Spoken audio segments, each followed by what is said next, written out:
Mga kapatid, Shema, makinig, magnilay, at pagsaluhan natin ang banal na salita ng Diyos. Naranasan niyo na po bang mapagod? At ang pakiramdam niyo'y kailangan niyo ng pahinga? Ngunit sa kabila ng pagod at hirap na yon, ni isa ay walang gustong makinig at umunawa. Mga kapatid, ang ating Panginoong Hesukristo at ang kanyang mga alagad ay napagod din.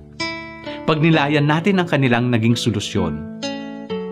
Ngayon po mga kapatid, pakinggan natin ang Ebanghelyo para sa ika-16 na linggo sa karaniwang panahon.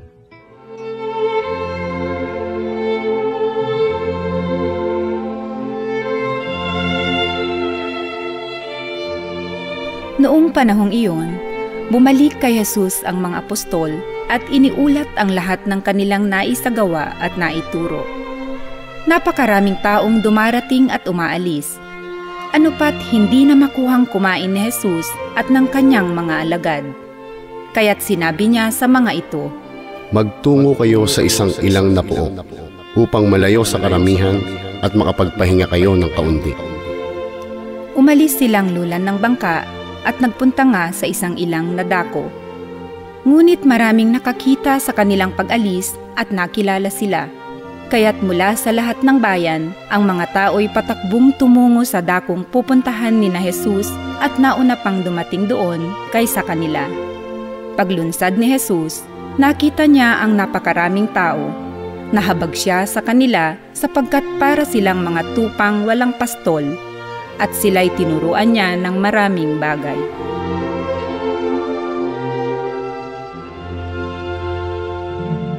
In the context of our gospel, the disciples of Jesus look so hungry and exhausted after working hard in their ministry and mission. Si Jesus ay naging maunawain sa tagpong iyon. Higit pa doon, siya ay nagpahiwatig ng pagmamalasakit sa kanyang mga alagad nung kanyang sinabi, "Dumako kayo sa tahimik na lugar at doon kayo magpahinga." Ito po ay pagsasalarawan na si Jesus bilang ama ng kanyang mga disipulo ay marunong makinig at umunawa. In the gospel, there are two main points that I would like to emphasize. Una, yung pagiging maunawain ni Jesus na may kasamang pagmamalasakit. Iba po mga kapatid, ang simpleng pag-unawa lamang na walang pagmamalasakit. Ang pangalawa po ay ang pagbibigay serbisyo na bunga ng pagmamalasakit. Yes, indeed, in our deep intention to offer sacrifices and our desire to help other people may find its meaning if there is compassion. And this is where the authentic service may take place. In the succeeding event in the gospel, Jesus manifested the character of a good shepherd. There is a clear compassion on Jesus when he silently uttered, "They are like a sheep without a shepherd." Pinagpaliban ni Jesus ang kanyang oras sa pamamahinga at batid niya na ang mga taong pumaroon ay mga nag-uosyoso lamang. Ang mga taong gusto lamang masaksihan ang kanyang taglay na kapangyarihan. Subalit, inunawa sila ni Jesus, ang kanyang mga alagad na nagnanais magpahinga, at ang mga taong iyon na tila bagay mga tupang walang pastol. People were present in the event not purely motivated by faith, but rather by curiosity, because at that time, they heard a lot of things about the miracles of Jesus. And yet, Jesus did not feel offended by those people who questioned his power in doing his ministry. Instead, Jesus offered the same fair treatment and compassion to all. Mga kapatid, ang bawat isa sa atin ay may kanya-kanyang papel sa buhay. At dahil dito, napakarami po ng pamamaraan upang maihatid ang kagandahang loob ng Diyos. Ang pagnanais po natin magpahinga ay isang pagpapahayag na tayo po bilang tao ay may hangganan at limitasyon. Sa kabila po ng atin napakaraming kakayahan, kinakailangan pa rin po natin na humingi ng lakas at gabay mula sa Diyos. This time, I would like to reiterate one point.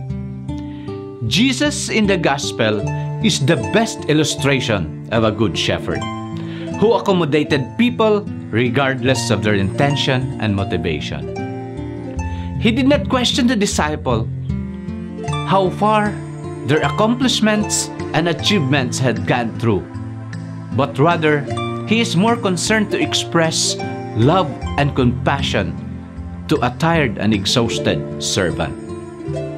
It's quite sad if nobody wanted to hear and listen to our achievements.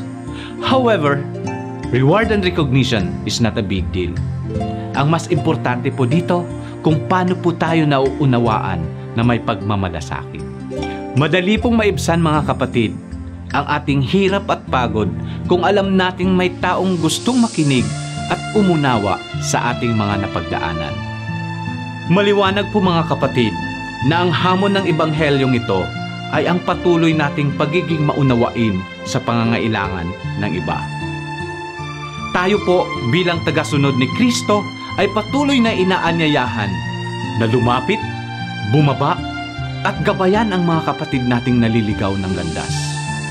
Nawa po mga kapatid, tayo po ay maging halimbawa at instrumento sa paglago ng pananampalataya.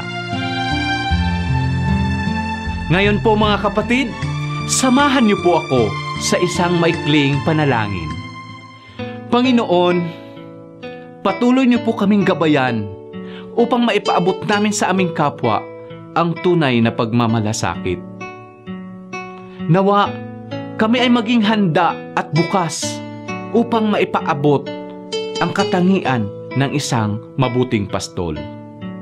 Ito'y hinihiling namin sa ngalan ni Jesucristo aming Panginoon. Amen. Napagsaluhan at napagnilayan na po natin mga kapatid ang banal na salita ng Diyos. Ako po si Joseph Aramar Pallones OFM ng Santuario de San Pedro Bautista na muling nagpapaalala, huwag lang po tayong manatiling tagapakinig ng salita ng Diyos.